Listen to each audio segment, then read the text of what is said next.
Welcome back to Hoops HD, everybody. Under the radar. I'm Chad Sherwood. That's David Griggs. And Chad, when are you going to get me out of jail? David, this was your Christmas gift. The Christmas gift. My Christmas gift to everybody else was we were putting you in jail. Well, this is ridiculous. Okay, I don't know if you've been following Twitter or not, but I was trying to get John Stalika a birthday gift, and Kyle, because I was trying to do something nice for somebody, Kyle Lamb called the police, and now I'm in jail. Okay. That's good to me. what happened. Oh, that's a pretty good birthday gift to put you in jail. No. Happy birthday, Stalika. Trying to get him David is in jail. I was trying to get him a microphone. I don't know what the hell you were talking about. This is our Under the Radar show where we go over the 22 conferences that are not normally multi-bid leagues. So the power conferences and the few others that we deal with in our Hoops HD report. Yeah. Not in this show. We also will not be discussing Buffalo because they're a top 25 team and therefore by default on the radar, right? Yeah, and can we just so everybody understands that we know this, these are the regular singular bid leagues. That doesn't mean that it's impossible for them to get 2 or 3 or 8 teams, depending on what they do in November and December. There's a couple, I think, that we're looking at that might get more than one. So it isn't like preset in stone that these are one bid leagues. It's just that they normally are. In fact, one of the things that we like to discuss, especially this time of year on the show, is exactly that. Are there teams out there that can get multiple bids? Yeah. So. The conferences out there that get multiple bids, not teams. Most teams don't get multiple bids. Right, yeah. And like the non-under-the-radar leagues, there's no rule that says they get more than one. In fact, we might see 1 or 2 that only get 1 this year. Yeah, and in fact, Dave, that leads right into the conference that I wanted to do for our feature conference, because right now, this is a conference that has the same amount of top 50 teams in the NCAA's net rating as both the Atlantic 10 and the Pac-12 combined. Okay. So I'm assuming it's I know this league. No, it's probably not the one you're thinking of, actually. If it's not the SoCon, then I'm no, because between the A10 and the Pac-12 combined, there is one top 50 team in Arizona State. Oh, jeez. And here's the Atlantic Sun that also has one top 50 team. Okay. There are conferences better than that, so we'll be discussing a bit here. Yeah. But we featured the SoCon earlier this year, so I figured let's go a little A-Sun and talk a little bit about this Lipscomb team specifically. They got a big game coming up this weekend, too. So that's right. And when you look at their body of work, it's actually really good. It's actually at large worthy good at the moment. They've won at TCU. They're the only team that's done that. They're the only team that's beaten TCU at all. They have a nice win at SMU, although SMU's kind of letting them down. And there are 3 losses, Chad, to Belmont twice, both very close games, and a very close loss at Louisville. So I got 2 questions for you. How good is their paper, and how good are they? Because sometimes when you're dealing with under-the-radar teams, and you know this, sometimes a team is better than their paper. Quite honestly, I think that this team is better than its paper because those 2 Belmont losses, they're rivalry games. It's a very good Belmont team that we'll be discussing in a little bit here. And look, I mean, it was by 4 points and 2 points. I kind of maybe count that as 1 loss rather than 2. And Louisville, I think should be a top 25 team right now, the way they're playing. Right. So. Louisville undefeated at home. Belmont undefeated at home. They've won at SMU. I don't know what their home record is off the top of my head. They have the win at TCU. That's a really good win. They're the only team that's beaten TCU at home, on the road, or anywhere. This is a really good profile. It really is. And if you look at the upcoming schedule, that's why I wanted to feature this huge game coming up on, I believe that's actually Sunday at Clemson. The winnable game, I think. Clemson has not been blowing people out by any means. Yeah.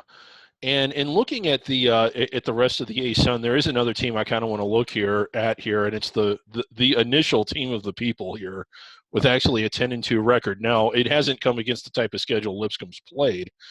But how about NJIT? And is this the best year that they've ever had up to this point? Yeah, I mean, they are not in any type of at-large discussion with 2 bad losses and no top 2 tier wins. But great performance. A lot. I mean, 6 true road wins there already this season. Mm-hmm. A little over their head, I think, at Houston coming up on Saturday and then a trip to Duquesne, which could be an interesting game on New Year's Eve there. Yeah, Duquesne, really solid record. Still really bad metrics though. Liberty is the other team I think is worth mentioning when we're discussing A-Sun. I'll put them up here back up on the left side. This will be the other team that could be a challenge for Lipscomb, especially the road game against them. But that win at Kent State still impresses me, although they started to pile up a few more questionable losses, especially the Austin P loss there. Yeah, that one was kind of a head scratcher. At Alabama, at Georgia. Well, not the Alabama game wasn't at Alabama, but I want to say it was in Mobile. It was either Mobile or Huntsville or something like that. Yeah. Yeah. Okay. So one of the two. Not in Tuscaloosa, but still very pro Alabama crowd. But good showings in all three losses, with the exception of Austin P there. Right. Let's go back over to the standings there. As far as the rest of the conference go, we're still looking for that first win from North Alabama against D1 foes. I will bet you, looks like we've actually got the upcoming schedule there already. Friday night at Gonzaga. I don't think it's going to happen. Maybe Sunday at Eastern Illinois, though. Maybe, yeah. And this is in North Alabama. I don't think they're going to go for the 0. I do think they're going to get a Div 1 win this year. Well, they haven't. Yeah, they've got 3 wins overall, but none against D1 teams. Stetson's really bad. Kennesaw's really bad. They get both of those teams at home. I think they get at least one of them. I agree with you. They will get one, which should be coming in conference, though, most likely. Yeah. Another game to circle Saturday, Liberty at UCLA. The way UCLA has played, it would not shock me at all if Liberty wins that game. No, UCLA is just really just eye-gougingly bad at the moment. All right. Let's go. We don't have much to talk about in terms of games because of the holiday break, but let's run quickly through the other conferences here. First of all, the America East, where not much happened this past week, and Stony Brook and Vermont are still the 2 teams leading the way, other than that Lipscomb win over Vermont, which we needed to discuss 2 seconds ago. Yeah. Very big win, too. It was a blowout of a very good against a really good team. This Vermont team, not anything like what they've been the last 2 years, but for a rebuilding year when they lost so much of their roster, they're doing really well. Stony Brook, the road warriors of the conference, and even when you look at some of the games Stony Brook's won and then you look at the ones that they've lost, they don't seem to match up. Some of their losses are head scratchers. But overall, 11-3. This league, it was a 16 seed a year ago, but that's a little bit misleading because had Vermont won the conference, I think they would have at least been on the 13 line. Yeah, I agree. This conference in the last 3 or 4 years has gone from 15 and 16 as its ceiling to being around the 13 range, and I think that's 13, 14 kind of what we're looking at again with if it's Vermont or Stony Brook. If it's Vermont or Stony Brook and they go through the conference only 1 or 2 losses, I'd agree with that. The upcoming schedule, we've got up there on the right-hand side, Stony Brook is at Northern Iowa. Kind of circle that one. Vermont hosting Dartmouth. I don't see. Oh, New Hampshire also a big rivalry game actually coming up Sunday. New Hampshire at Dartmouth. Yeah. New Hampshire looking for that first D1 win still also. So yeah, last year it was decided on a half-court shot. So. All right, it could be a fun one. Actually, I'm gonna watch that game, even if it's not going to mean anything. It's definitely right. Yeah, it's the Battle of the Granite State. Big Sky Conference. It should be flashed up on the screen right here, where Montana. First of all, there we go. Big Sky and Summit tied in their challenge series, 4-4. Congrats. Nobody knew that except for us. But yeah, no one did know that except for us. But they know it now. All of the thousands of millions of people watching this show. I guess last week we were talking about Northern Colorado, though. So congratulating them on their Front Range Championship, and what a performance out in Vegas for them, David. Yeah, I'm done with Northern Colorado. I was really excited about them when they were 6-1. I think they've lost 4 in a row. I can excuse the Ryder game. Ryder, I think, is going to win the Metro Atlantic, but to lose to SIU Edwardsville. Yeah, just a horrible showing from a team that had been playing pretty solid. Chad, you and I and everybody at Hoops HG, we love the Front Range. We long for the days where that comes back as a real mythical conference. And I love saying real mythical conference. But when you look at how those teams are doing this year, all 6 of them, how much longer are we going to love the Front Range? I think maybe we should give the title to Johnson and Wales of Denver instead. Yes, we're going to start following those teams. The other win, though, Montana with the road win at South Dakota State. I think Montana's getting ready to start its run. I think Montana's going to end up winning this conference probably by several games at the end of the day. Yeah, and they really do. And I know that the 5-4 overall record isn't that impressive, but they have kind of stumbled around. They haven't played anywhere near to their ceiling until their last game. I think they're starting to hit it, and they might blow through this league. I mean, nobody else is even close to them. As you can see in the upcoming schedule, its conference play starts this weekend, so that's it. Non-conference is done in this league, so we're excited to see some conference action. Mm-hmm. Let's move on to the Big South, where, again, I think we'll look We're waiting for conference play here as well. Though Radford, a nice win over Georgia Southern. I thought that was a pretty good Georgia Southern team, so not the bad win for Radford there. Right. Yeah, Radford not quite enough. Well, not even close to enough to be in the bubble talk. They're going to need the automatic bid to get in, but still, NIT, other postseason tournaments, they did some really good stuff. They had the win against Duquesne. They had a couple of other really good wins. Was it Notre Dame that they beat as well? Let's pull up their team sheet real quick here. Yeah. I was going to. Most of their losses were tough road games. Yeah, let's get their team sheet up here. The computer read a little slow there. Sorry about that. Slowing things down. We'll get back up here in a second, though. There it is. Their losses were at Greensboro, at Clemson, but they won at Notre Dame and at Texas. So. Yeah, at Notre Dame and at Texas. And if you look at, I mean, those aren't Greensboro. I don't think has a home loss yet. Clemson is still pretty good. Duquesne on a neutral floor. Ohio, James Madison's pretty rough, but those are tough games to win on the road. Yes. So I'm still more impressed with them than anybody else in the conference right now. A game coming up this weekend at Maryland. Circle that one. Again, it might be winnable. Yeah, Maryland's. And just want to also note Winthrop with a road win at Southern Illinois. That may be more of a testament to what Southern Illinois is doing right now. But but Winthrop could be competitive in this conference. They normally are. I missed that game, and I know that they interviewed Barry Hansen, and I hate that I missed it. There's the rest of the upcoming schedule. We mentioned that Radford at Maryland game, Campbell at Miami on there, and Coker at South Carolina Upstate.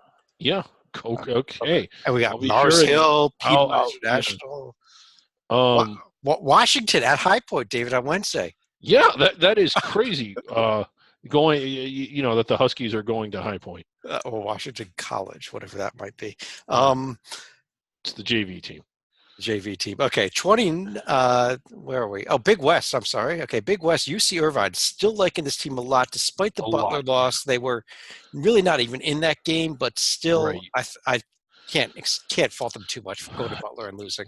Yeah, and in this conference, I think it's a 2-horse race and maybe a 1.5-horse race. Santa Barbara also off to a good start, but UC Irvine has done some heavy lifting. It isn't just this cupcake schedule that they've played. They've won some decent games on the road. They haven't been quite as good as I thought that they might be, but they're still better than anybody else in the league right now. Although you got, Hawaii beat Colorado and Rhode Island in the Diamond Head to finish in 5th place. Those are two brand wins. Yeah. It was on their home court, but I wouldn't count Hawaii out quite yet. I think they should have a little late for that event. So. Yeah, we might need to pull up their team sheet. We want to double check this. I think half of the conference games Hawaii's playing at home. Well, let's double check on that, David, just for you. Okay. Let's see here. There it is. Now, they don't have a tier 1 or 2, but their losses are all tier 1 and 2 other than the Vegas loss. So. Yeah. So Colorado we thought was good. We thought they were sort of riding to the rescue out in the Pac-12, but – and how about this? After last week, Alabama A&M was here in Atlantic City. The Alabama A&M going all the way out to Hawaii for next weekend. So, logging some miles there. Right. Yeah. Okay. I hope they enjoy that visit. Hey, they beat Tulane. They did. Oh wow, what a story that was. So we'll get that. We'll get to the SWAC in a few minutes here, but here's the upcoming schedule for this week. Irvine is at Pacific. It looks like that's a good one on Saturday. San Francisco at Santa Barbara. Really looking forward to that one. All right. And UC Davis at USC. Circle that. Davis only lost by 2 points at Arizona. They might be able to beat USC. If they're not careful, USC might step up and surprise them. Davis at Loyola Marymount before that on Friday also. Loyola Marymount is very capable of losing that game. Mm-hmm. In the Colonial Conference, College of Charleston, a win over Coastal Carolina. Yeah, really a close call on that one. So Charleston's 10-2. You love their paper, but do they have the staying power to blow through the conference? Because Hofstra kind of on their heels too. Yeah, Hofstra has a huge win over Rosemont. Yeah, Rosemont. Rosemont. Northeastern beat St. Bonaventure, but so they at home, so they won their bye game. Yeah. Yes. Let's take a look at the upcoming schedule. Not much happened, although like I said, I agree with you. I like this Charleston team a lot at the moment. Yeah. But the upcoming schedule, we got you get into conference play here. Charleston is at Wilmington. Hofstra is hosting Delaware and Drexel. So exciting conference play. Yeah, I know, and it's God. That's the thing of under the radar. It's like everything kind of gets reset when conference play starts. And you see a lot of these leagues starting a week before the major conferences because a lot of their conference tournaments are the week before all year. Yeah, so we're down to it now, and these are stakes games. Finishing in first, it doesn't get you to the NCAA, but it does get you to the NIT. Yep, and and it might get you home games in the conference tournament, depending on not in this league, but not in this league. They don't do it right. So where is that tournament this year? I believe it's back in Charleston. Charleston. Again, okay, yeah. So if Charleston finishes first, they get to host. Yep. All right. Sort of. It's at the Charleston Coliseum, not on their campus. Conference USA, which has won the great conference tournaments with the curtain, but they have reinvented absurdity, and it is awesome. Conference USA. North Texas one game this past week beat Arkansas Pine Bluff. We still know nothing about this team, do we? Well, I'm really curious as to why their metrics are as good as they are. Because when you look at their schedule, it is. It's still refreshing. It isn't so bad. I mean, Indiana State, I think they're the only team that's won there. They did win at Hawaii. I don't know. I'm still not sold on this team as being a top 40-ish team, but yet in the net, and I realize it's still really early, they've got them right in that range. They have the net. This one, where you look at the predictive metrics, though, Sagarin, Kent Palm Lake, they're all way out of not even close. Interestingly, the KPI, you don't really see a huge difference within a group of metrics, but KPI way different than Joby's or the ESPN strength of resumes. Yeah, Joby not normally on under the radar, but maybe that's a question at some point. I know that we're going to be starting our bracket shows here in January, or at least a variation of them. Maybe it's a seedless show. We need to ask him about this team. Yeah, I think we should definitely find out because, they will go right into conference play. As you can see, their non-conference schedule is over also. Yeah. As far as the rest of the conference, I think we got to discuss Old Dominion a little bit too. Old Dominion for sure, and I still like this La Tech team, even though their paper isn't really there. So, but yeah, Old Dominion has the win against VCU, a kind of a schizophrenic VCU team, but also they have another really big win. At Syracuse. At Syracuse, yeah. So, I can pull their team sheet up real quick here. Let's put them up on the right-hand side next to North Texas. Hopefully they will load quickly. Yeah. There it is. Yeah, at Syracuse VCU. Now, they have that bad loss to Northern Iowa in their tournament only by 1 point. The other two losses not awful away from home at Oregon State and St. Joe's. Yeah. And again, neither of those are tournament teams, but they were both away from home. And I think Conference USA with Louisiana Tech, I don't think it's going to be the anchor that it has been for maybe a team like Middle Tennessee a few years ago. I think it's stronger, and hopefully they're able to sustain that in the metrics here. Well, you see here that ODU schedule, Marshall, Western Kentucky, both good teams at home, at Florida Atlantic, who got to a slow start. Louisiana Tech at home. We're going to find out a lot about this ODU team in the first couple of weeks of conference play, I think. Right, and with two Conference USA teams up here, Chad, another thing that this conference did, which I think is a great idea, is you notice that the schedule stops on February 16th. Well, the rest of the games are to be determined based on how well you do, and the idea is to match the good teams up against each other so they don't get dragged down the way we've seen. Well, we keep going back to Middle Tennessee, but we've seen teams in this league kind of get dragged down by the weakness of the league. Yeah, what they will do after those February 16th games is take 3 pods, 2 groups of 5 in a group, and at the top, and then the final bottom 4 teams, and you will play 4 games against your little pod there. So the top 5 teams will play each other. The next 5 will play each other. I guess there's some type of doubling up in the bottom group. Yeah, and you're also guaranteed, if you're in the top pod, you will be guaranteed one of the top 5 seeds in the conference tournament. Although it is determined by overall conference records, so it's a little bit confusing there. But if finish in the top 5, you will be one of the top 5 seeds based on your overall record, 18 games. Very good. And how are we coming, Chad? I heard that we might be expanding the field to 13 teams, having a quintuple header for the opening round. We're still working on that one. We're still working on it. Yeah. But the upcoming schedule, real quick, in CUSA for this week, as we noted, conference play getting underway. North Texas at Rice. Texas San Antonio against that great CUSA team, SE Oklahoma State. Yeah. They already lost to one non-D1 team already. So, yeah, UTSA better watch out, actually. Yeah. The Horizon League, here's a conference that has been very disappointing so far this season. Yeah, it really and has. NKU still 10-3 is solid, but they just haven't done anything. They haven't, and a lot of those wins have come at home. They hosted a multi-team event or an exempt tournament, whatever the hell you want to call them, and it was weak competition. So that was 4 of their wins right there. Maybe it was only 3, I don't know, but not a whole lot there, and not a whole lot by anyone. IUPUI, we were kind of big on them, especially after they had the win at Boston College, and I think that they were 8-2, losing 3 in a row to pretty weak competition. Yeah, they lose to Morehead State, and now Wright State, who we like heading into the season, gave a game effort against a very good very, very good Mississippi State team. So we'll see if they can use that to springboard themselves as they head towards conference play. Yeah, they were a team I loved coming into the year, and they have been grossly disappointing. Yeah, here we see conference play again starting here on Friday as well. Wright State hosting UIC, Northern Kentucky, IUPUI. Yeah. Looks like they do the travel partner things here, so that's yeah, they do, and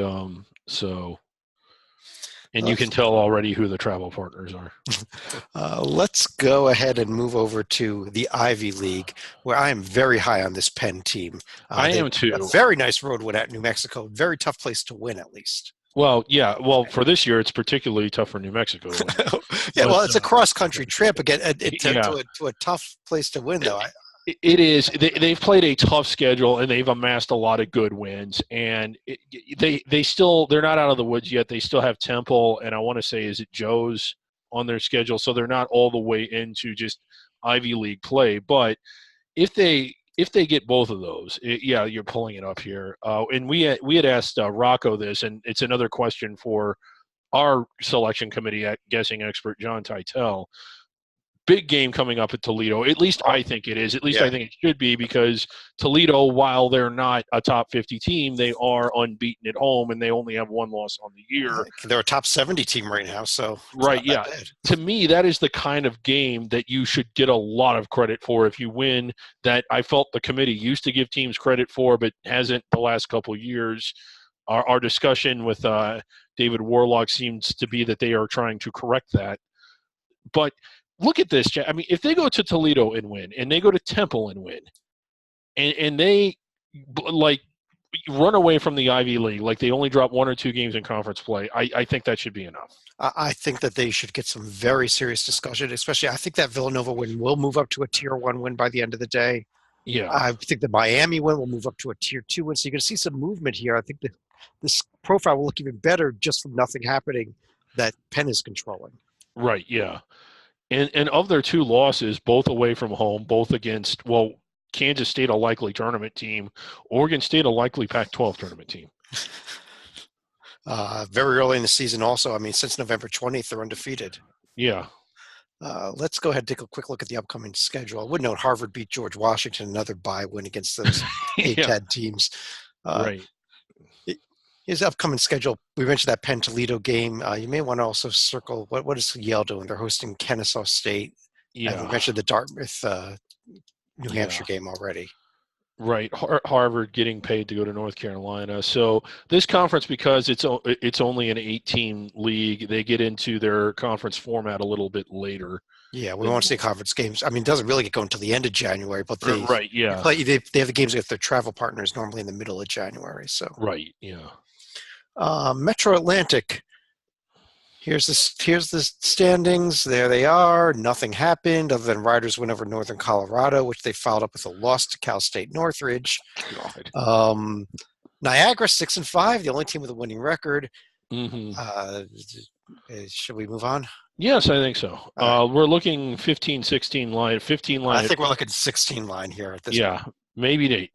Unless there's going to be multiple upsets, and the league conference champion better pull the double to avoid Dayton at this point. Right. And you can see here, Monmouth, some people are net people, some people are RPI people. Either way, Monmouth is terrible. Yeah, Monmouth is terrible. I'm going to get back to Monmouth at the end of the show. Actually, I got a question about them. But, Okay. we'll get back to that in a little bit. Mid-American Conference, let's talk about something a lot better here. Now, again, Buffalo, not technically under the radar, still ranked in the top 25 polls, but we mentioned that Toledo team, 11-1 now.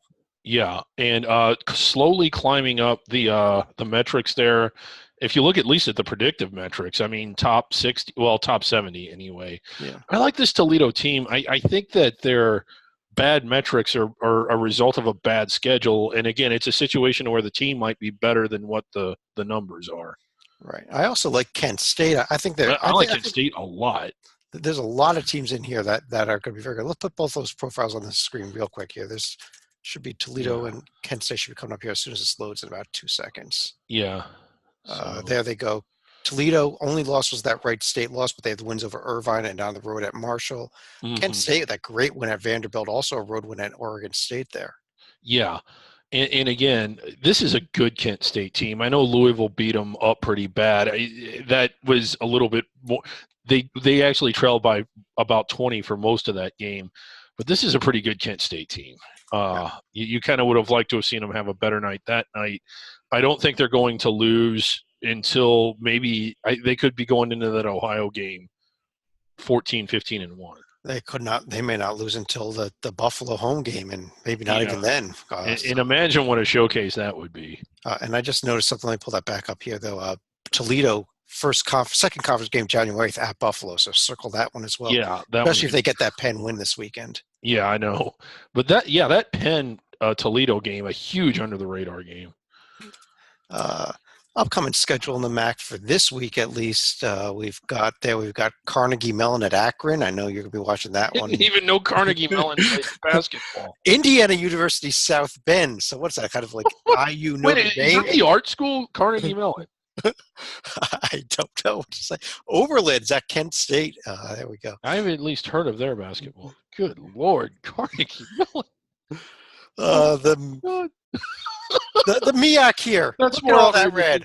Look at that beautiful red there. It's Christmas. It is. Just lit up like a Christmas tree. Our team of the people couldn't get it done against Tennessee Tech. I thought they had a winnable game. But conference play is upon us, and that's when it really starts. And you know what? I like their chances as much as anyone. Well, yeah. Here, upcoming schedule for this week. Let's see. We still a week away from conference play in this league, though. Yeah. So you got a bunch more. Last little group of bye games, including the Battle of DC there, Howard at Georgetown. Yeah. Well, yeah. The pillow fight of DC.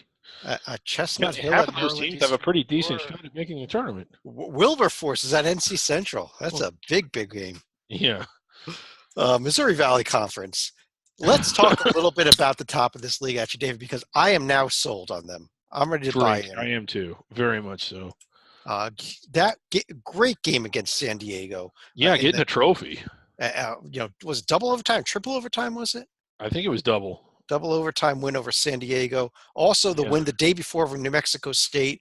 Two teams that I've liked a lot more than I like Drake heading into this week. I think I like Drake better now, don't I? I mean, they beat both of them on a neutral floor, and that's a big week for them. I mean, that New Mexico State team, we had been huge on them. They've been a little bit disappointing because then they had to sweat out Wazoo in the next game. But, yeah, I mean, they're the only team. Part of this is a condemnation on the rest of the Missouri Valley, but Drake has been impressive. The other team that impressed me a little bit was Indiana State. They did make it to the championship game of the Diamond Head, where they lost to TCU, who they'd already been playing for the second time this year. Yeah, second time relatively recently. I would not be surprised to see the Trees make a little noise in conference play. Southern Illinois continuing to fall apart. Illinois State's been awful. Loyola, Final Four team from last year, has been very disappointing also. And I know the RPI, the NET, not quite in sync, but when you look at these rankings, it is kind of both surprising and disappointing to see how poorly these teams have performed. This is a Loyola Chicago team that we thought would be inside the bubble, a Southern Illinois team that we thought was even better than them coming into the year. just really, really shockingly bad. Illinois State was another team we liked. What happened to this league? Yeah, I don't know. This has been a very, other than what Drake has done, it's been a very disappointing year for the MVC.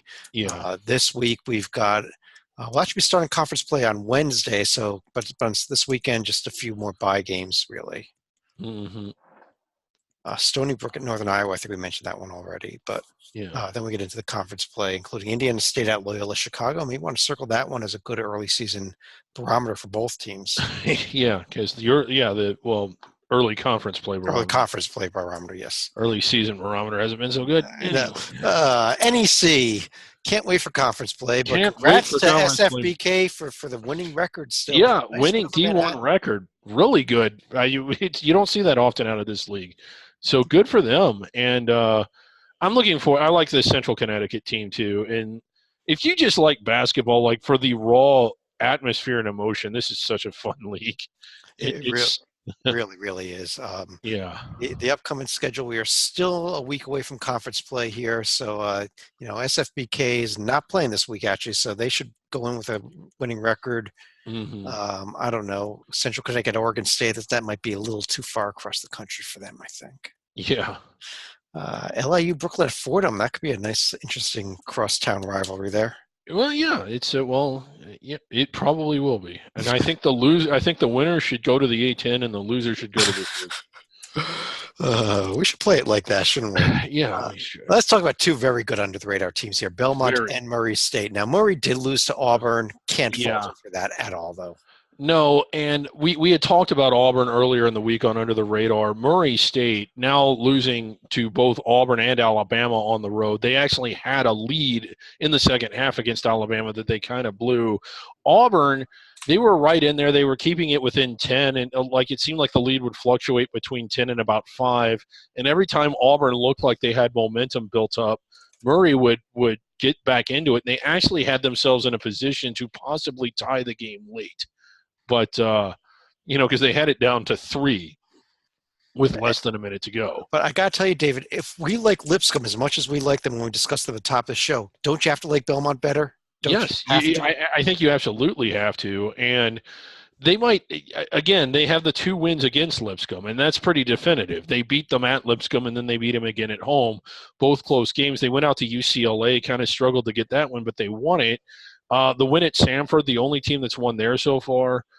I think this is a very good Belmont team, and huge game Saturday. Yeah, it is really big. It's big for Purdue too.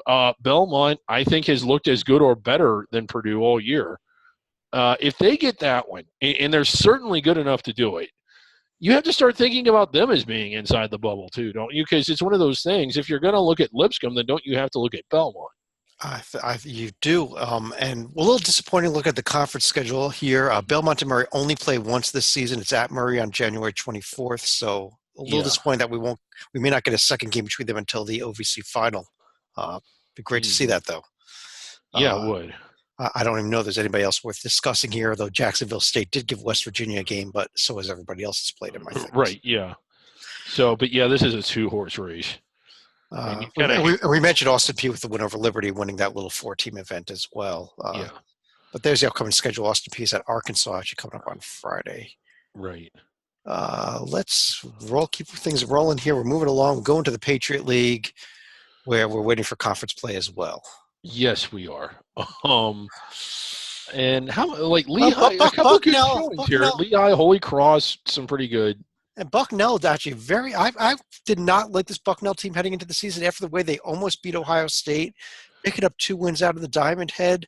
Yeah, real good showing. I'm kind of on the Bucknell bandwagon at this point.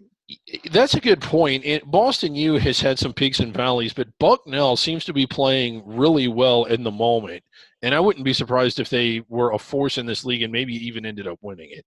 Yeah, I really thought that they didn't have enough coming back, but they're only 6-6 overall. But I think that they might be a lot more serious of a contender than we gave them credit for heading into the year. They are at Army to start conference play on Wednesday. Before that, we've got a few more bye games, including Lehigh at West Virginia. You might want to circle that one. Yeah, right. That one's interesting.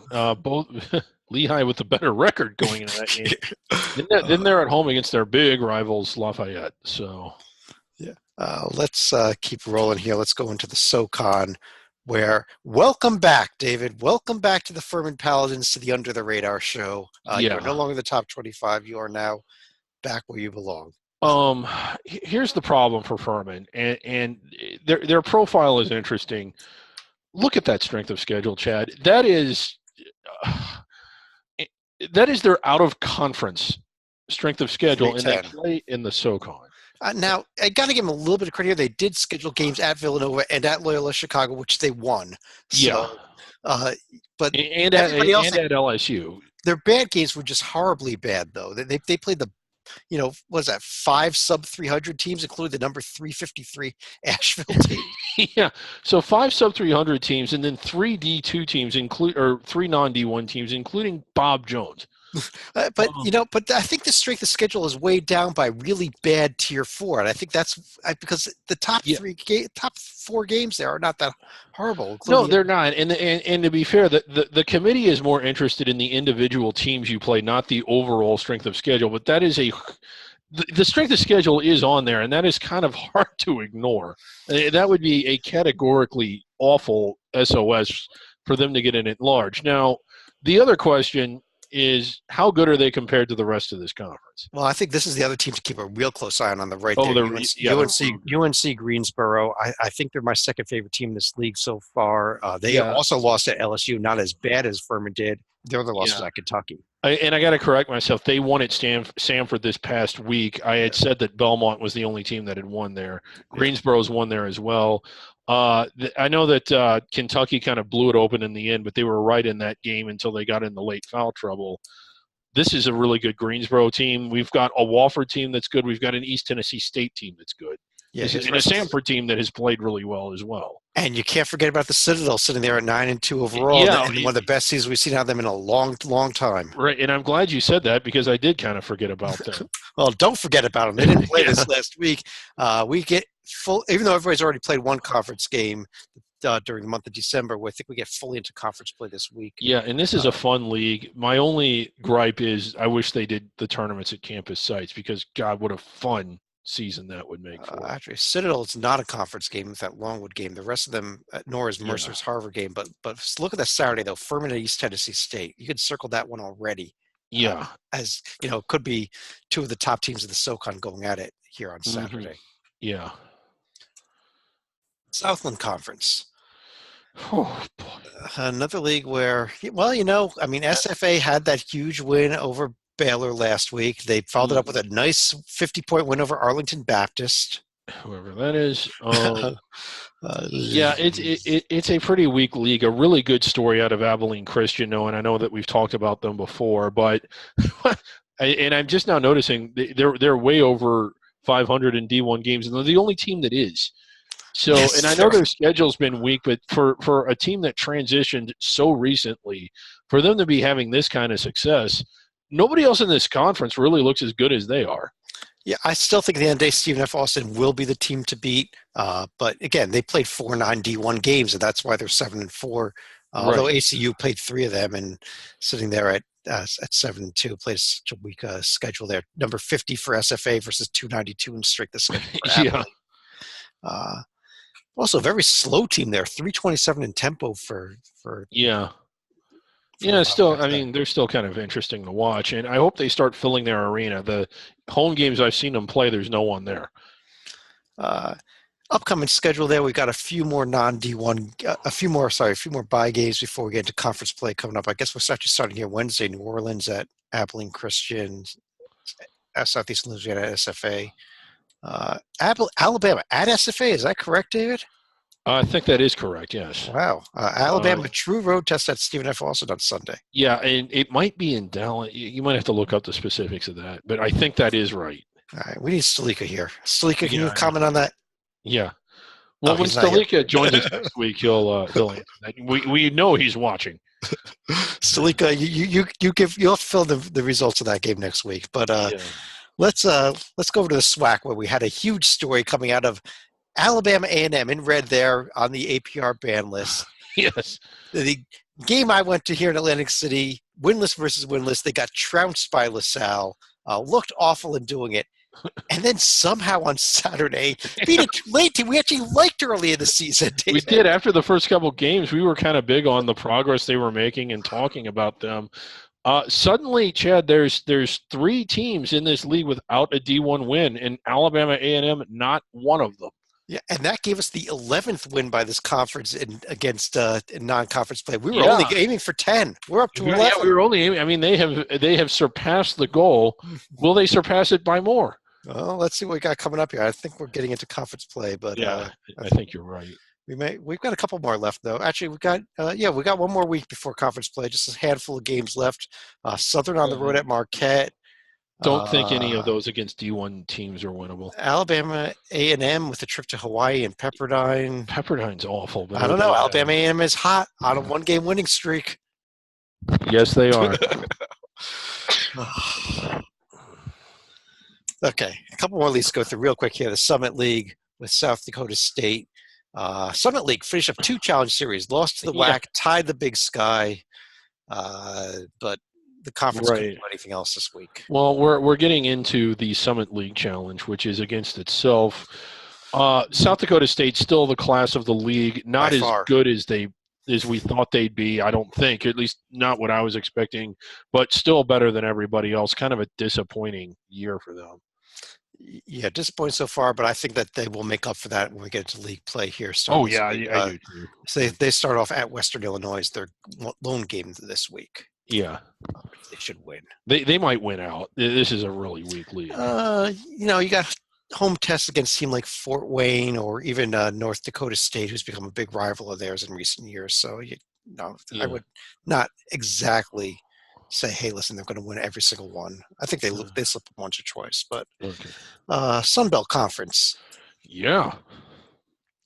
This Texas State team still continue to pile up wins against the 309 strength of schedule. Yeah, it is a very weak schedule. There's some good stuff on it, but I like really the top 4, but especially the top 3. Texas State is interesting just because of that bloated record. Georgia State, I think, is still the best team in the league, but Georgia Southern has made some noise too. Yeah, disappointing way they lost to Radford. We mentioned that game earlier, but I agree with you. I think that Texas State gave Arkansas a hell of a game. I was really surprised how well they played against Arkansas this week. Yeah, and that was. I mean, I know it was their second loss, but I think I was more impressed with them after that game than anything else I'd seen them do this year. Upcoming schedule here in the Sun Belt for this week. We are still not quite into conference play yet in this league. But we see Georgia Southern is at Dayton. I don't even see Texas State on that list. I guess they've got the week off for the New Year's. Yeah. Northward, you see Georgia State. Okay, no games. Let's end things up here with the WAC. How's that? Okay, yeah. New Mexico State, disappointing in their loss to Drake, did come back and squeezed out the win over Washington State. I'll put it that way. Yeah. Yep. And the Lopes still right there, 10-3 overall. Better metrics. No, I'm sorry. With the Lopes. The Lopes do not have better metrics. They're 7-5. I'm looking at the wrong. Yeah. They're still having a good year. I still think they have a high ceiling. We'll do some good stuff in conference play, but I like New Mexico State. I don't see how you can't. I know that they just dropped a game out in their tournament, but I still like them to win the league. A couple of shout-outs here. Number 1 to Seattle, impressive 9-3 non-conference against D1. And how about Cal Baptist, 5-5 against D1 competition, their first year. That is pretty remarkable. Like for not just a transitional team, but a first-year transitional team, having a lot of success. You may recall, I think it was NJIT or Savannah State? It was one of the 2 teams of the people that won 7 games their entire 4 years of transition. Well, North Alabama may be joining that. We'll find out. New Mexico State at Colorado State coming up on Sunday. Good road test and a tough place to win, although not that great of a team. And also circle that Grand Canyon at San Diego game. Yeah. And maybe the Seattle Cal game too. Hell, why not? Yeah, I think Seattle should win that one. And Cal Baptist is hosting Laverne. I assume. Okay. On that note, let's let's actually, David, I want to pull up two team sheets real quick here. We got a quick moment here. I want to Okay. ask you a very important question. I said we get back to them. I put the Oh, Monmouth is this the centenary? on the left there. Well, not quite the centenary, but there are two completely winless teams left in the nation, Monmouth and Coppin State. Everybody else has at least one win, at least gets non-D1 competition. Here's the big question. Who breaks through first? If either of them. Which of these two teams gets a win first? Well, it's not going to be Coppin State because they go to Savannah State. Or they host Savannah State. That's just not winnable. It may not be either one. I mean, I think Monmouth would have a chance at Iona. That's turned into a really. I'd circle more that January 12th Manhattan at Monmouth game. That might be where Monmouth gets their win. Yeah. But right in there you've got Coppin State hosting Norfolk State and South Carolina State. You might get that win there. Yeah. So, I mean, all these teams, and again, there's other teams that are winless against D1, but these are the only two that have not won against anybody. Correct. Yeah. All right. On that note, let's go to our top 10 list here. David, you didn't even bother voting this week, so now I'm in jail, Chad. It's me only, and I actually voted for 11 teams. So the team that I didn't put in my top 10 was North Texas. Good pick. I like them. I'm just not quite fully sold on them yet. Yeah. I put at number 10, I put, let's see, UNC Greensboro. Yeah, good. We talked about them, and I think that it's going to be a fun SoCon race, but they might be at the top. New Mexico State, yeah, still moving them down some after the loss, I take it. They were way up in mine. After the loss and the way they played against Wazoo, I dropped them big because I saw a few other teams that I liked that moved up, including number 8. I'm still high in this Toledo team. Yeah, real bloated record, real big week for them. And at number 7, their opponent this week, Penn. Yeah, that's a big game. That's a potentially bubble-licious game between those two teams. At number 6, I threw in there that Irvine team. Still like them a lot out of the Big West. Yeah. And at number 5, what do we do? Charleston. Charleston, real big record. They've been playing really well lately. I think they're going to blow through the Colonial.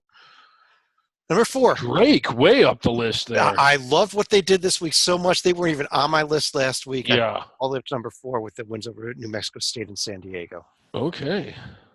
Number 3, I think we know who the top 3 teams are. I got Lipscomb at 3rd. I'm curious to see what your order. And I guess you got Furman. Oh, no. Murray at 2. Oh, you know what? I did not. I screwed up, David. I actually forgot about Furman. Well, I would have had them probably on this list 5th. Yeah, you're right. Furman should have been on this list, but given that we haven't been voting on them for the last few weeks, I did screw up. I still push everybody down, put Furman in there around 5th. Because number 1, though, I still like this.